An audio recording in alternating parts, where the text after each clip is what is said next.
Expression condition check होने के बाद अगर कंडीशन ट्रू मिलती है तो ट्रू मिलने के बाद हमने इसी इफ स्टेटमेंट के अंदर एक कंडीशन और चेक करा ली, यहाँ पर गए और यहाँ पर जाके एक कंडीशन और चेक करा ली। एक कंडीशन और चेक होने के बाद इस एक्सप्रेशन का स्टेटमेंट चला लिया। अगर ये ट्रू नहीं मिलता है तो इसका एल्स पोर्शन चलाया। इसके एल्स पोर्शन में जाके हमने यहाँ पे स्टेटमेंट को डिफाइन कर दिया। अगर ये ट्रू नहीं मिलता है तो इसका एल्स पोर्शन चलाया, तो यहाँ पे क्या लिखेंगे, एल्स लिखा हमने। एल्स लिखने के बाद यहाँ पर जाके हमने स्टेटमेंट को चेक करा लिया। तो ये जो सिंटेक्स आपके सामने आ रहा है, इस सिंटेक्स को हम कहते हैं नेस्टेड इफ स्टेटमेंट। थोड़ा सा टफ है, अभी चलता कैसे इसको समझने के लिए प्रैक्टिकल समझाता हूँ कि मैंने बेटा यहाँ पर जो स्टेटमेंट लिखी है, अब इस स्टेटमेंट को अगर आप ध्यान से देखेंगे तो इस इफ स्टेटमेंट का यहाँ से लेके यहाँ तक और यहाँ से लेके यहाँ तक पोर्शन चल रहा है। तो ये पोर्शन जो चल रहा है, इस ब्लॉक को हम कहते हैं ट्रू ब्लॉक और इस ब्लॉक को हम कहते हैं इसका फॉल्स ब्लॉक। इसे क्या कहते हैं, ट्रू ब्लॉक, और इसे क्या कहते हैं, इसका फॉल्स ब्लॉक कहते हैं। इस इफ स्टेटमेंट के अंदर यहाँ से लेके यहाँ तक सिचुएशन चल रही है, बट यहाँ से लेके यहाँ पे एंड हो रहा है। तो ये इसका क्या हो गया, ट्रू ब्लॉक हो गया, और ये इसका क्या हो गया, फॉल्स ब्लॉक हो गया। अब इस ब्लॉक के अंदर यहाँ पर एक कंडीशन ये लिखी हुई है, तो इस कंडीशन को हम कहते हैं आउटर कंडीशन। इस कंडीशन को क्या कहते हैं, आउटर कंडीशन। और यहाँ पर एक कंडीशन और लिखी हुई है, इस कंडीशन को हम कहते हैं inner condition. It means nested condition. तो अब इसको समझते कैसे हैं, तो इस चीज़ का मतलब ये हो गया कि फर्स्ट केस में जब ये कंडीशन चलेगी तो हम ये जानते हैं कि जब किसी कंडीशन को चेक कराया जाता है तो कंडीशन या तो ट्रू मिलती है या फिर फॉल्स मिलती है, कि या तो कंडीशन क्या मिलेगी, ट्रू मिलेगी, या फिर कंडीशन क्या मिलेगी, फॉल्स मिलेगी। इसके अलावा कोई केस चलेगा ही नहीं। तो जब इस कंडीशन को चेक कराएंगे तो ये आउटर कंडीशन के ऊपर ये इनर कंडीशन डिपेंड कर रही है। इस आउटर कंडीशन के ऊपर ये इनर कंडीशन डिपेंड कर रही है। अगर आउटर कंडीशन चलेगी तो इनर कंडीशन चलेगी, अगर आउटर ही नहीं चलेगा तो इनर भी नहीं चलेगा। फर्स्ट केस में यहाँ गए, एक्सप्रेशन चेक कराई, क्या कंडीशन ट्रू है। अगर कंडीशन ट्रू मिलेगी तो ये अंदर जाएगा और इस स्टेटमेंट को चेक करेगा। अगर ये कंडीशन ट्रू नहीं मिलेगी तो इसमें जाएगा नहीं, डायरेक्टली कहाँ जाएगा, इसके एल्स पोर्शन में जाएगा और यह स्टेटमेंट को चेक कर लेगा। वापस समझा रहा हूँ कि बेटा फर्स्ट केस में यहाँ पर गए, इफ़ कंडीशन को चेक कराया, अगर ये कंडीशन ट्रू मिलती है तो ये इस इफ़ कंडीशन में जाएगा और इस कंडीशन को चेक करेगा और इसको प्रोसेस करेगा। अगर ये कंडीशन ट्रू नहीं मिलती है तो इसमें जाएगा ही नहीं, डायरेक्टली कहाँ चला जाएगा, एल्स पोर्शन में जाएगा और स्टेटमेंट को चेक कर लेगा। तो इसका मतलब ये हो गया कि that condition is depend on this that condition, कि ये कंडीशन जो इनर कंडीशन है वो आउटर कंडीशन पर डिपेंड कर रही है। अगर आउटर कंडीशन चलेगी तो इनर कंडीशन चलेगी, अगर आउटर नहीं चलेगा तो इनर भी नहीं चलेगा। तो इस सिचुएशन को हम कहते हैं नेस्टेड इफ स्टेटमेंट, जिसके लिए हम 3 वेरिएबल में कंपैरिजन कर सकते हैं। अब चीज़ को करते कैसे हैं, इसको समझते कैसे हैं, इस चीज़ को समझाने के लिए मैं एक एग्जाम्पल समझा रहा हूँ। थोड़ा सा टफ है बट ध्यान से समझना, ईजी समझ में आ जाएगा। इस चीज़ को कॉन्सेप्ट को क्लियर करने के लिए कि अगर हम 2 वेरिएबल के बीच में कंपैरिजन करते हैं तो आंसर को टैली कर सकते हैं, बट जब 2 से ज़्यादा वेरिएबल हो जाते हैं तो उस केस में उसको कंपेयर करना काफ़ी टफ होता है। तो इस टफनेस को सॉल्व करने के लिए कंडीशन के अंदर कंडीशन अप्लाई की जाती है। कैसे काम करती है, तो फॉर एग्जांपल मैंने यहाँ पर x इक्वल टू 100 पास किया, y इक्वल टू 200 पास किया, z इक्वल टू 30 पास किया। मुझे इन तीनों वेरिएबल के बीच में कंपैरिजन करना है। तो मैंने फर्स्ट केस में कंडीशन लगाई if x is greater than equal to y, मैंने कंडीशन लगाई x is greater than of y। Then मैंने यहाँ पर जाके एक कंडीशन और लगाई x is greater than of z। अगर ये ट्रू मिलता है तो प्रिंट पोर्शन में जाएगा और मैसेज पास कर दिया x इज ग्रेटर। इसी का एल्स पोर्शन चलाया, इस एल्स पोर्शन में जाके हमने हम प्रिंट करा दिया प्रिंट z इज ग्रेटर। इसी के बाद मैंने इस कंडीशन का एल्स पोर्शन चलाया, इस एल्स पोर्शन के अंदर यहाँ पे वापस से कंडीशन चेक कराई if y is greater than of z, क्या y z से बड़ा है। अगर y z से बड़ा है तो मैंने प्रिंट करा दिया y इज ग्रेटर। अगर ये ट्रू नहीं मिलता है तो इसका एल्स क्वेश्चन चलेगा।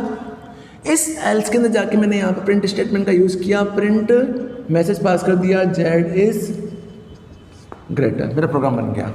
अब प्रोग्राम कैसे चल रहा है बेटा, इस प्रोग्राम को ट्राई ज़रूर करना। अब इस प्रोग्राम को हम कैसे एक्सेस कर रहे हैं, तो मेरे पास कॉन्सेप्ट है कि मुझे 3 वेरिएबल की वैल्यू इनपुट करानी है और उन वैल्यूज़ के बीच में कंपैरिजन करना है कि इन तीनों में से कौन सी वैल्यू बड़ी है, कौन सी वैल्यू छोटी है। तो तीनों में से सबसे बड़ी वैल्यू कौन सी है। तो इस चीज़ को सॉल्व करने के लिए अगर हमारे पास 2 वेरिएबल होते हैं तो हम सिंपल इफ या इफ एल्स का यूज़ करके उनको कंपेयर कर सकते थे, कौन सा वैल्यू बड़ा है, कौन सा वैल्यू छोटा है। बट हमारे पास यहाँ 2 की जगह 3 वेरिएबल है। जब 3 वेरिएबल है तो 3 वेरिएबल के बीच में कंपैरिजन करना चाहते हैं। तो कंपैरिजन करने के लिए मैंने यहाँ पर x, y और z स्टेटमेंट का यूज़ किया और मैंने फर्स्ट केस में x में 100 पास कर दिया, y में 200 पास कर दिया, z में 30 पास कर दिया। इट मीन्स कि मेरे पास 3 वेरिएबल हैं जिनमें मैंने x के अंदर 100 पास किया, y के अंदर 200 पास किया, z के अंदर 30 पास कर दिया। 30 पास करने के बाद मैंने फर्स्ट केस में यहाँ पर जाके कंडीशन लगाई if x is greater than of y, क्या x y से बड़ा है। अगर x y से बड़ा है तो अंदर जाएगा और सेकंड कंडीशन चेक करा दी, क्या x z से बड़ा है। अगर x z से बड़ा है तो अंदर जाएगा और प्रिंट कर देगा x इज़ ग्रेटर। अगर ये ट्रू नहीं मिलेगा तो इसका एल्स क्वेश्चन यहाँ जाएगा। इसका मतलब ये हो गया कि इस इफ कंडीशन का एल्स क्वेश्चन यहाँ तक चल रहा है, इसका फॉल्स क्वेश्चन यहाँ तक चल रहा है, इस वाली कंडीशन का ट्रू क्वेश्चन यहाँ तक चल रहा है, फॉल्स क्वेश्चन यहाँ तक चल रहा है, इस वाली कंडीशन का ट्रू क्वेश्चन यहाँ तक चल रहा है, फॉल्स क्वेश्चन यहाँ तक चल रहा है। इट मीन्स कि प्रोग्राम सेपरेट हो गया। अब यहाँ जाके हमने फर्स्ट केस में ये जो कंडीशन आ रही है, इस कंडीशन को हम कहते हैं आउटर कंडीशन, और ये जो कंडीशन आपके सामने आ रही है, इस कंडीशन को हम कहते हैं इनर कंडीशन। तो आउटर कंडीशन पर इनर कंडीशन डिपेंड होती है। अगर आउटर कंडीशन चलेगी तो इनर कंडीशन चलेगी, अगर आउटर नहीं चलेगी तो इनर भी नहीं चलेगी। तो फर्स्ट केस में यहाँ गए, कंडीशन चेक कराई if x is greater than of y, क्या x y से बड़ा है। अगर x y से बड़ा है तो हमने सेकंड कंडीशन चेक करा दी, क्या x z से बड़ा है। अगर x z से बड़ा है तो x is greater, otherwise z is greater. अगर x y से बड़ा नहीं है, यहाँ पर गए, अगर x y से बड़ा नहीं है, इट मीन्स फॉल्स क्वेश्चन में गया, y बड़ा है, तो यहाँ से कहाँ जाएगा, एल्स क्वेश्चन में जाएगा। एल्स क्वेश्चन में जाने के बाद चेक कराया कि if x y is greater z, क्या y z से बड़ा है। अगर y z से बड़ा है तो y प्रिंट हो जाएगा, अदरवाइज z प्रिंट हो जाएगा। कैसे काम कर रहा है, फर्स्ट केस में x में क्या पड़ा हुआ है 100 is greater than of 200, condition is false. तो फॉल्स है तो इसमें जाएगा ही नहीं, डायरेक्टली कहाँ चला जाएगा, यहाँ जाएगा। यहाँ जाने के बाद हमने इसी के अंदर कंडीशन लगा दी, एल्स क्वेश्चन में जाकर कंडीशन लगा दी कि y is greater than of z, क्या y z से बड़ा है, कंडीशन इज़ ट्रू। जैसे ही ट्रू मिली अंदर आया, क्या प्रिंट हो जाएगा, y इज़ ग्रेटर। अगर मैं इस जगह पर 300 कर देता, अगर मैं यहाँ पर क्या कर दूँ 300 कर दूँ, तो फर्स्ट ऑफ ऑल केस में यहाँ जाएगा x is greater then y, क्या x y से बड़ा है। अभी x में 100 पड़ा हुआ है, y में 200 पड़ा हुआ है, तो 100 is greater than of 200, condition is false. तो इसमें जाएगा ही नहीं, डायरेक्टली कहाँ जाएगा, एल्स क्वेश्चन में जाएगा। देन चेक कराया कि y is greater than of z, क्या y z से बड़ा है, condition is false, else question में जाएगा, कंडीशन इज़ फॉल्स। आंसर क्या आ जाएगा, z is greater.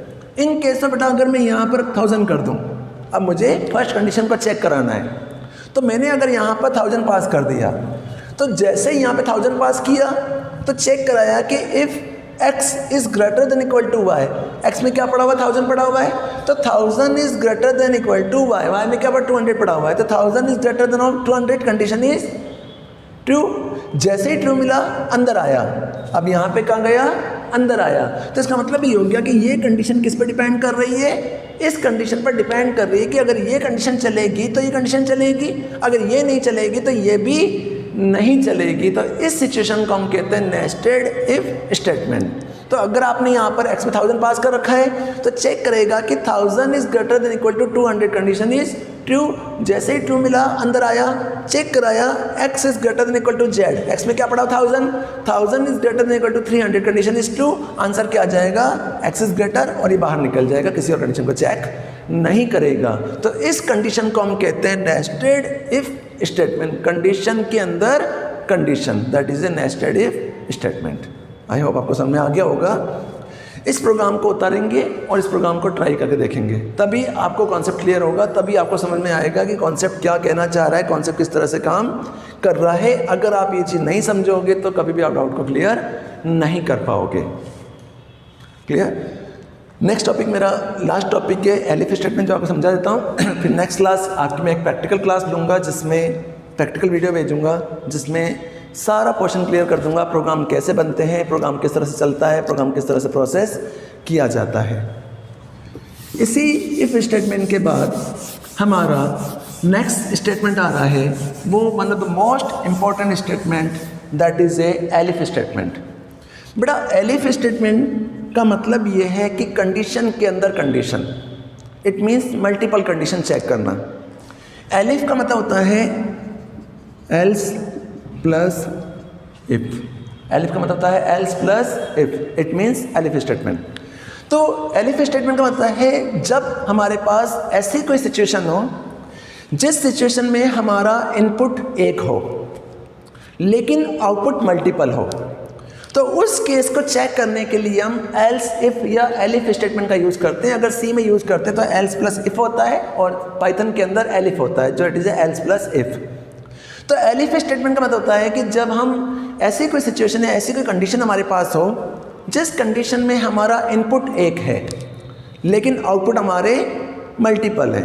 For example कि जैसे आज एक बच्चे ने एग्ज़ाम दिया, अब बच्चा एग्ज़ाम एक बार दे रहा है, अब एग्ज़ाम देने के बाद उसका जो रिज़ल्ट आया, उस रिज़ल्ट में उसकी जो क्राइटेरिया होता है, उसकी जो कंडीशन होती है, उस कंडीशन के बेस पर हमें चेकिंग करनी होती है कि वो बच्चा फर्स्ट डिवीज़न का है, सेकंड डिवीज़न का है, थर्ड का है, फेल है या सप्लीमेंट्री है। तो इसका मतलब ये हो गया कि हम केस लगाते हैं कि अगर बच्चे के मार्क्स 90% से अबव हैं तो उस बच्चे को हम A+ ग्रेड देते हैं। अगर बच्चे के मार्क्स 90+ से अबव ना आकर 60% से अबव आते हैं तो उसे हम A ग्रेड देते हैं। अगर उसी बच्चे के मार्क्स 45 से अबव होते हैं तो उस बच्चे को हम B ग्रेड देते हैं।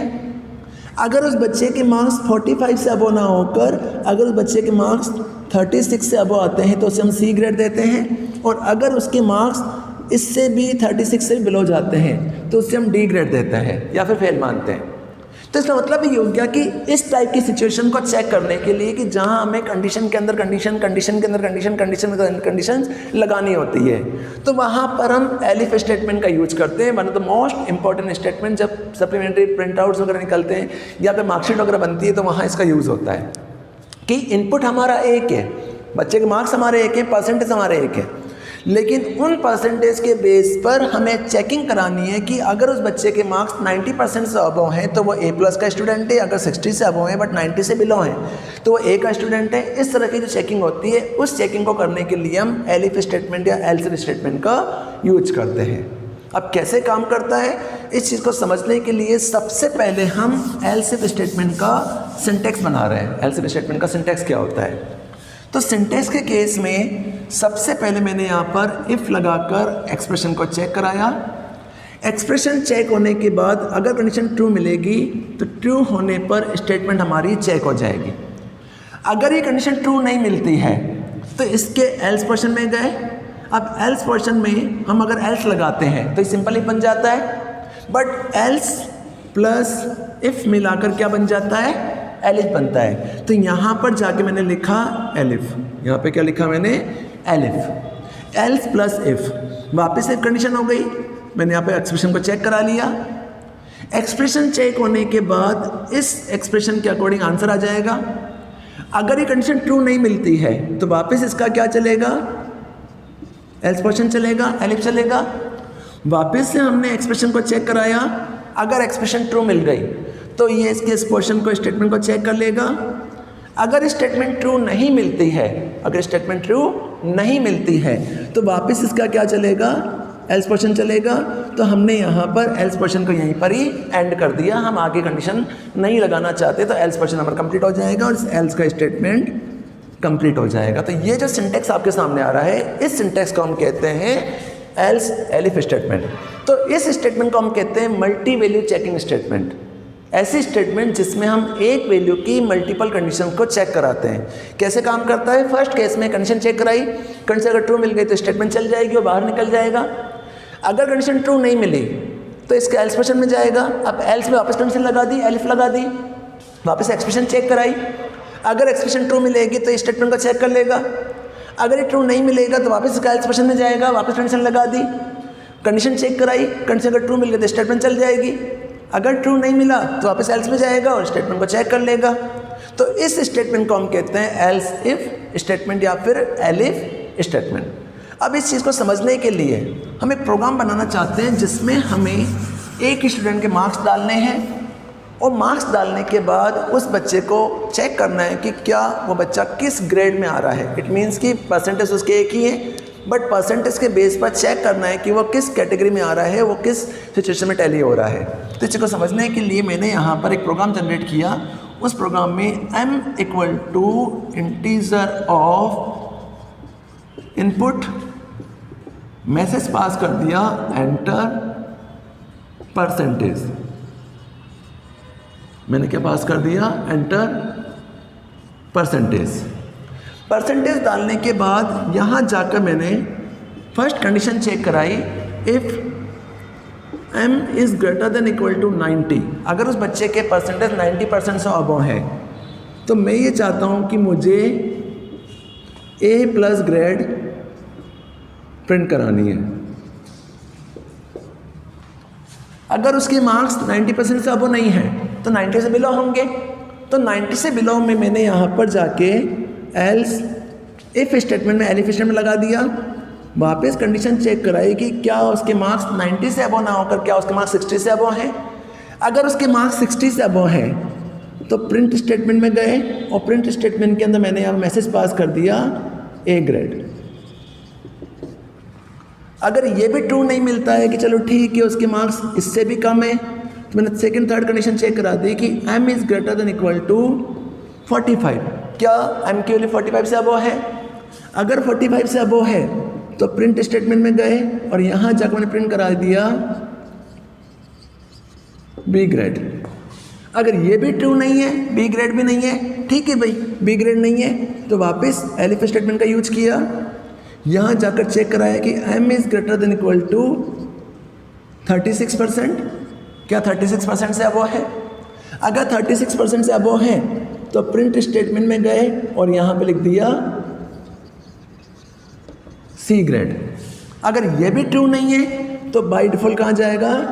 एल्स पोर्शन में गए, आगे कंडीशन नहीं लगाई और यहाँ प्रिंट करा दिया D ग्रेड।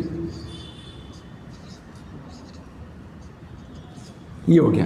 अब बेटा ये जब प्रोग्राम चलेगा तो प्रोग्राम कैसे चलेगा? ये प्रोग्राम बहुत इंपॉर्टेंट प्रोग्राम है, बहुत यूजेबल प्रोग्राम है जिससे आप मार्कशीट वगैरह बना सकते हैं और कोई भी चेकिंग करा सकते हैं। तो मेरा प्रोग्राम है कि मुझे एक स्टूडेंट के मार्क्स इनपुट कराने हैं और मार्क्स इनपुट करने के बाद उस स्टूडेंट की मार्किंग चेक करनी है कि क्या वो स्टूडेंट फर्स्ट डिवीजन का है, सेकंड का है, थर्ड है, फेल है, या उसकी ग्रेड A+ है, A ग्रेड है। तो मैंने आपको कहा था कि एल्स इफ स्टेटमेंट का मतलब होता है कि ऐसी सिचुएशन जिस सिचुएशन में एक इनपुट के मल्टीपल आउटपुट्स होते हैं तो उस कंडीशन को चेक करने के लिए हम एलिफ स्टेटमेंट का यूज करते हैं। इस चीज़ के लिए सबसे पहले मैंने यहाँ पर m equal to integer input नाम से एक वैल्यू पास कराई। जो वैल्यू मैं पास कर रहा हूँ किस में चली जाएगी? m में चली जाएगी। m में जाने के बाद मैंने केस चेक कराया कि क्या m की वैल्यू 90 से अबव है।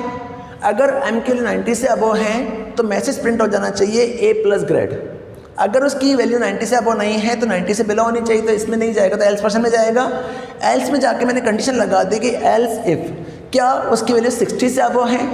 अगर 60 से अबव है तो A ग्रेड आ जाएगी, अगर उससे भी बिलो है तो B ग्रेड आ जाएगी, उससे बिलो है तो C ग्रेड, अगर 36 से भी बिलो है तो D ग्रेड आ जाएगी।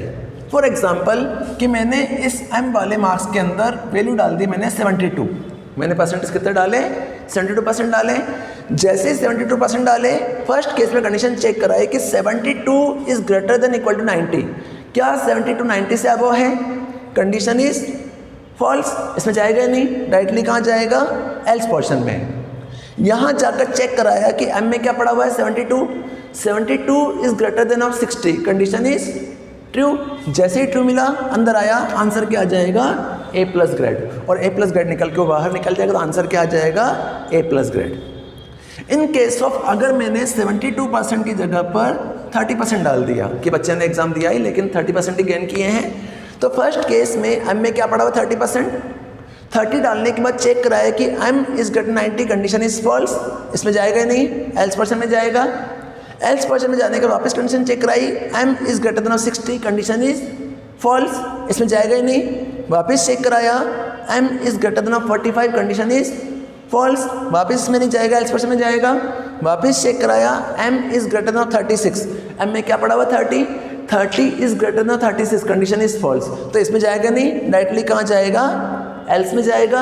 अब एल्स मैंने कंडीशन नहीं लगा रखी है तो ये एल्स पर्सन को चेक करेगा और बाहर निकल जाएगा, तो आंसर क्या आ जाएगा, डी ग्रेड। तो इस कंडीशन को हम कहते हैं एलिफ स्टेटमेंट की ऐसी सिचुएशन जिसमें कंडीशन के अंदर कंडीशन के अंदर कंडीशन चेक की जाती है, तो उस कंडीशन को हम कहते हैं एलिफ स्टेटमेंट, जो रिजल्ट या मार्कशीट वगैरह बनाने के लिए उसमें लिया जाता है। और ऐसी कंडीशंस होती है जहां एक इनपुट के बहुत सारे आउटपुट्स होते हैं, तो उन सिचुएशन को चेक करने के लिए हम एलिफ स्टेटमेंट का यूज करते हैं। तो ये हमारी 4 स्टेटमेंट होती है जिनमें simple if else, nested if और एलिफ स्टेटमेंट होती है, इन्हें हम यूज करते हैं। बेटा ये आपके लिए होमवर्क है कि जो प्रैक्टिकल मैंने आपको यहाँ पर करवाया है उस प्रैक्टिकल को आप अपने नोटबुक में उतारेंगे और सेल्फ प्रैक्टिस करके देखेंगे। प्लस नेक्स्ट क्लास में आपको सिस्टम पे समझाऊंगा जिसमें हम इन्हीं कंडीशंस का एक बार प्रैक्टिकल डेमो देखेंगे कि आखिर प्रैक्टिस कैसे करते हैं, उनकी प्रैक्टिस का आउटपुट किस तरह से आता है, वो वीडियो लेक्चर में आपको भेजूंगा। क्लियर? कोई भी डाउट हो आप ऐसे एनी डाउट डिस्कस कर सकते हैं, बट इनको आप जब तक प्रैक्टिस करके नहीं देखोगे, इनको समझोगे नहीं, तब समझ में कुछ भी नहीं आएगा। ठीक है? ओके, प्रैक्टिस करो, घर पे रहो, सुरक्षित रहो। Thank you.